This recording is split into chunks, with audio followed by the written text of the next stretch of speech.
नमस्कार दोस्तों, मेरा नाम है अमित। स्वागत है आप सबका डिफेंस डिकोड पे। और इस वीडियो में हम बात करने वाले हैं DRDO के AWNCS मार्क 2 के बारे में, यानी कि नेत्र मार्क 2 को लेकर हम बात करेंगे।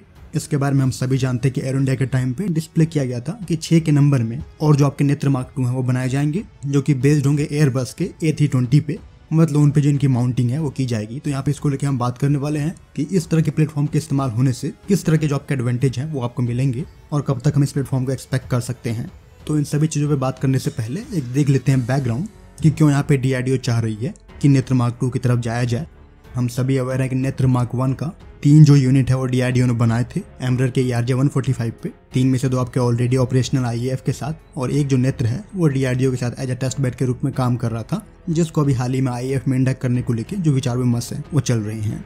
तो यहाँ पे कहने का अर्थ ये हो गया कि आपने इस तरह के जो एवैक्स सिस्टम है वो खुद ही डिजाइन और डेवलप किया है। उसको लेकर जो भी पैरामीटर है वो भारत में ही आपने बनाए हैं। अगर पैरामीटर और इक्विपमेंट की बात करते हो, जो प्रोसेसिंग यूनिट है उसका LRDE ने बनाया है, ESM को DRE ने बनाया था। प्लेटफॉर्म के अंदर जो मॉडिफिकेशन है उसको CABS ने किया था, जबकि इसका जो एक्टिव एंटीना एरे यूनिट था उस पर काम किया था CABS ने। डेटा लिंक पे काम किया था DEL ने। इसी तरह से जो आपके IFF है उस पर काम किया था CABS ने।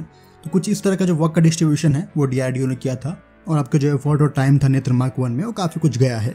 इतना कुछ इन्वेस्ट करने के बाद जो एक फॉर्मिडेबल प्लेटफॉर्म है वो आपने डेवलप किया है, और उसके भी आपके पास एक लिमिटेड नंबर में ही यूनिट ऑपरेशनल है। इन सभी चीज़ों को देखते हुए एक अच्छा डिसीजन है कि इस पे ही काम किया जाए और इसी का जो मार्क 2 है वो बनाया जाए, जिससे कि जो तकनीक आपके पास वो और भी शार्पन हो जाएगी और जो आपका एक रिक्वायरमेंट है क्विक टाइम में इस तरह के प्लेटफॉर्म की वो भी पूरी हो जाएगी। तो इन दोनों ही चीज़ों को देखते हुए नेत्र मार्क 2 की तरफ जाना एक की डिसीजन आपको होगी। सो नेत्र मार्क 2 में क्या कुछ होने वाला है इस पर भी हम बात करेंगे। पहले जो आपका नेत्र मार्क 1 प्लेटफॉर्म है वो किस तरह से एडवांस है सिमिलर प्लेटफॉर्म से जो कि ऑलरेडी ऑपरेशनल है उसको देख लेते हैं। जो भी इस तरह के प्लेटफॉर्म ऑपरेशनल हैं उनमें जो IFF है वो सिर्फ एक में दिया गया है ब्राजीलियन प्लेटफॉर्म में, जबकि DRDO नेत्र मार्क 1 में ऑलरेडी है।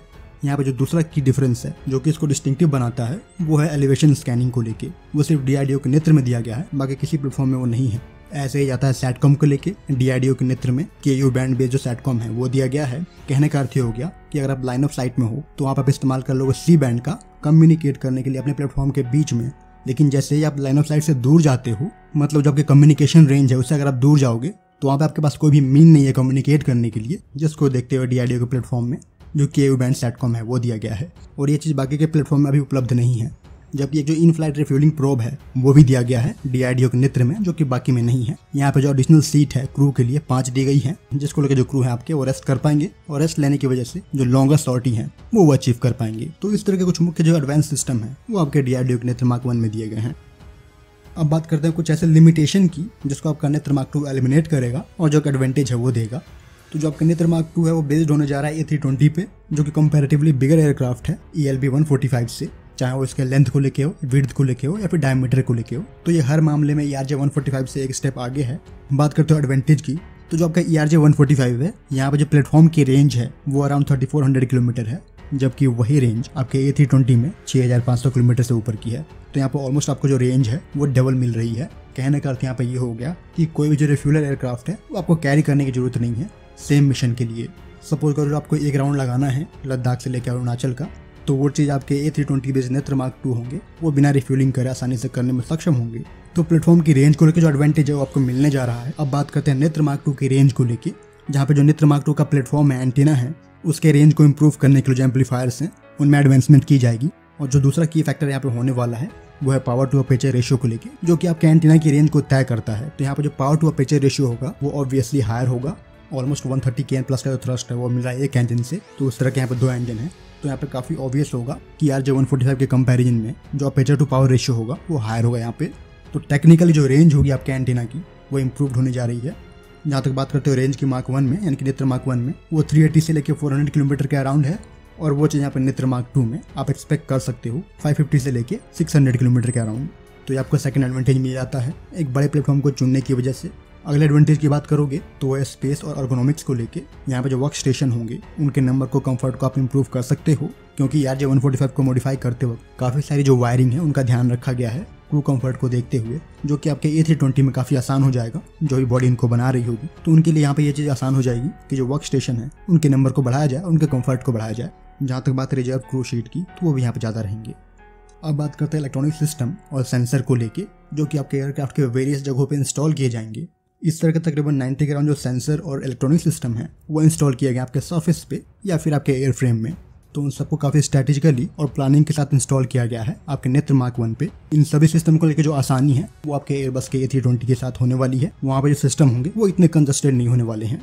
नेत्र मार्क 1 को बनाते वक्त एक जो मेजर चैलेंज है वो तब आया था जब इसके जो 9 एंटीना आपको दिख रहे होंगे ग्रीन कलर में, तो इन एंटीना को प्लेस करते वक्त इनकी जो फ्रिक्वेंसी थी, इंटरेक्शन था, वो आपस में एक दूसरे को ओवरलैप कर रहे थे और जो क्लैरिटी थी वो कहीं ना कहीं खो जा रही थी। तो ये जो चैलेंज है वो DRDO ने काफ़ी लंबे समय तक फेस किया था इसके डेवलपमेंट के टाइम पे। स्पेशली जो प्रॉब्लम है वो आ रही थी हाई ऑल्टीट्यूड रीजन में, यानी कि हिमालयन में। तो यहाँ पे जो भी आपके 9 एंटीना हैं इनके इनपुट और आउटपुट एक दूसरे को ओवरलैप ना करे, इसको अचीव करने के 3 तरीके हैं। पहला तो हो गया स्पेक्ट्रम मेथड। इस मेथड में क्या होता है कि जो भी आपके 9 एंटीना हैं इन सभी को आप डिफरेंट फ्रिक्वेंसी पे ऑपरेट करोगे, जिससे कि जो ओवरलैपिंग है वो होगी ही नहीं। मतलब यहाँ पे सभी एंटीना अलग अलग फ्रिक्वेंसी पे ऑपरेट कर रहे हैं। तो इस तरह के मेथड आप चुनते हो तो किसी भी एंटीना को आप कहीं भी प्लेस कर दो, वो मैटर नहीं करेगा और जब का इशू है वो रिजॉल्व हो जाएगा। लेकिन यहाँ पे दिक्कत तब आती है कि इन सभी फ्रिक्वेंसी को सेपरेट करने के लिए जो टास्क है वो काफ़ी टीडियस हो जाता है। तो कहीं ना कहीं जो आपका काम है वो बढ़ जाता है। तो ये आपका पहला मेथड हो गया इतने सारे एंटीना को ऑपरेट करते हुए भी जो ओवरलैपिंग है अवॉइड करने के लिए। जो दूसरा मेथड है वो स्पेस है। मतलब इन एंटीना को ऐसी जगहों पे प्लेस करो अपने प्लेन में कि वो एक दूसरे को ओवरलैप ना करें। और ये चीज़ आप आसानी से अचीव करने वाले हो A320 में, क्योंकि यहाँ पे जो स्पेस है वो आपके पास पर्याप्त होगा और एंटीना के जो प्लेसमेंट होंगे वो आप अपने अकॉर्डिंग कर पाओगे। DRDO हालांकि नेत्र मार्क 1 में जो पहला मेथड है उससे काम कर रही है, लेकिन प्रॉब्लम आपके मार्क 2 में जो स्पेस वाला मेथड है ये आसानी से इस्तेमाल में ले लिया जाएगा, क्योंकि आपके पास जो स्पेस है वो पर्याप्त रहेगा। तो एंटीना का जो प्लेसमेंट है वो आप अपने अकॉर्डिंग कर दोगे और इससे क्या होगा कि अगर 2 एंटीना सेम फ्रिक्वेंसी भी इस्तेमाल कर रहे हैं तो वो 2 अलग अलग जगहों पे होने के बाद भी ओवरलैप नहीं करेंगे। और जो थर्ड मेथड है वो टाइम को लेके है। मतलब ये हुआ कि अगर 2 एंटीना सेम फ्रिक्वेंसी इस्तेमाल कर रहे हैं और उसके एमिट होने के बाद जो एक टाइम गैप आता है, उस टाइम गैप का इस्तेमाल करके किसी तीसरे एंटीना से जो फ्रिक्वेंसी है वो आप छोड़ दो। तो यहाँ पे जो टाइम मैनेजमेंट है वो आपको करना पड़ता है कि जो गैप है वो कब आ रहा है, तो टाइम को मैनेज करके जो ओवरलैपिंग है वो कम करते हो। तो ये आपका थर्ड मेथड है। तो इन सभी में जो आपका नेत्र मार्क 2 है उसमें जो स्पेस वाला मेथड है वो काम में आ जाएगा, जो कि एक एडवांटेज है नेत्र मार्क 2 के लिए। जहाँ तक बात है शेपिंग को लेके कि आपका जो AAU है यानी कि एक्टिव एरे एंटीना यूनिट, उसको आपको यहाँ पे शेप नहीं करना है, वो आप ऑलरेडी मार्क 1 में कर चुके हो। यहाँ पे शेप से ये मतलब है कि अगर आप उसको एयरक्राफ्ट पे माउंट करोगे तो वो किस तरह से एरोडायनामिक को डिस्टर्ब करेगा, तो वो सारी चीज़ें आप कैलकुलेट कर चुके हो। जो रैडम को लेकर तकनीक है वो बना चुके हो, कूलिंग सिस्टम और थर्मल मैनेजमेंट को भी आप अचीव कर चुके हो। तो आप इन सभी पे काम कर चुके हो मार्क 1 में, जिसको लेकर मार्क 2 में जो काम है वो काफ़ी कम होगा। जहाँ तक बात करोगे एंटीना यूनिट की, तो ये एक्टिव एरे एंटीना यूनिट है। मतलब यहाँ पे क्या है कि आपकी जो भी प्रायोरिटी है स्कैन को लेके, मतलब आप एक पर्टिकुलर एरिया को स्कैन करना चाहते हो मल्टीपल टाइम तो उसको आप प्रायोरिटाइज कर सकते हो, और किसी और एरिया को छोड़ना चाहते हो एक दूसरी तरह की फ्रिक्वेंसी पे, तो वो चीज़ भी संभव है। यहाँ पे जो नेत्र मार्क 1 है वो गैलियम आर्सेनाइड बेस्ड मॉड्यूल से बना है। मोस्ट प्रोबेबली जो आपका नेत्र मार्क 2 होगा वो गैलियम नाइट्राइड बेस्ड मॉड्यूल से बनेगा, क्योंकि ये जो तकनीक है वो DRDO ने अचीव कर लिया अभी हाल ही में एक एक्सपेंडेड रडार के साथ। तो प्रॉब्ली यही जो तकनीक है वो यहाँ पे डाली जाएगी नेत्र मार्क 2 में। नेत्र मार्क 2 को ऑपरेट करने के लिए जो ग्राउंड स्टेशन है वो अचीव किए जाएंगे, बनाए जाएंगे, और उनके लिए भी जो पैनल है वो तैयार किए जाएंगे। जहाँ पे जो रेंज होगी लाइन ऑफ साइट एंटीना की वो अराउंड 500 किलोमीटर होगी, जबकि वो भी इस्तेमाल करेगा डुअल एक्सिस ट्रैकिंग को। सीन्स यहाँ पे जो प्लेटफॉर्म है वो बड़ा हो चुका है, तो कहीं ना कहीं जो एडिशनल सेंसर हैं वो लगाए जाएंगे आपके सिचुएशनल अवेयरनेस को बढ़ाने के लिए। जबकि यहाँ पे टिप पे जो वेदर रडार है वो भी दिया गया है। और यहाँ पे उम्मीद मैं ये कर रहा हूँ कि एयरक्राफ्ट के चिन पे एक जो SAR है सिंथेटिक अपर्चर रेडार, वो भी दिया जाएगा मैपिंग के लिए स्पेशली, क्योंकि इसको लेकर जो कुछ फोटोग्राफ है वो भी लगाए गए थे एयर इंडिया के टाइम पे। तो प्रॉब्लम जो एक मैपिंग रेडार है वो भी यहाँ पे इंस्टॉल होने जा रहा है। अगर ये चीज़ होती है तो AWACS का कॉम्बिनेशन एक MPR से काफ़ी लिथल और फॉर्मिडेबल होने जा रहा है। ये कुछ आपको सेंसर दिख रहे होंगे जो कि ऑलमोस्ट आपके A320 में ऐसे ही होंगे। C band data link, UHF VHF data link, KU band satcom, ISA based radar panel, command control unit and computer यानी कि CSM, जबकि जो इलेक्ट्रॉनिक सपोर्ट मेजर है और सेल्फ प्रोडक्शन स्वीट है वो भी यहीं पे दिए गए हैं। तो ऐसा ही कुछ जो अरेंजमेंट है वो आपके नेत्र मार्क 2 में भी होने वाले हैं, जहाँ पर जो इन सब की रेंज होगी वो आपको हायर देखने को मिलेगी। सो इस तरह के जो 6 प्लेटफॉर्म है वो बनाए जाने हैं। गवर्नमेंट का जो अप्रूवल है वो ऑलरेडी दे दिया गया है। जहाँ तक बात है पहले प्रोटोटाइप की, तो आप प्रॉब्लम 2023 में देखोगे फ्लाई करता हुआ, और इस सभी के सभी 2025-2026 तक अचीव कर लिए जाएंगे। तो कहीं ना कहीं इस तरह के प्लेटफॉर्म को लेके यानी कि AWACS के प्लेटफॉर्म को लेके ये एक अच्छा स्टेप कहोगे, जहाँ पे आप ऑलरेडी उपलब्ध तकनीक को और भी शार्पन कर रहे हो। फिलहाल इस वीडियो में इतना ही। जय हिंद।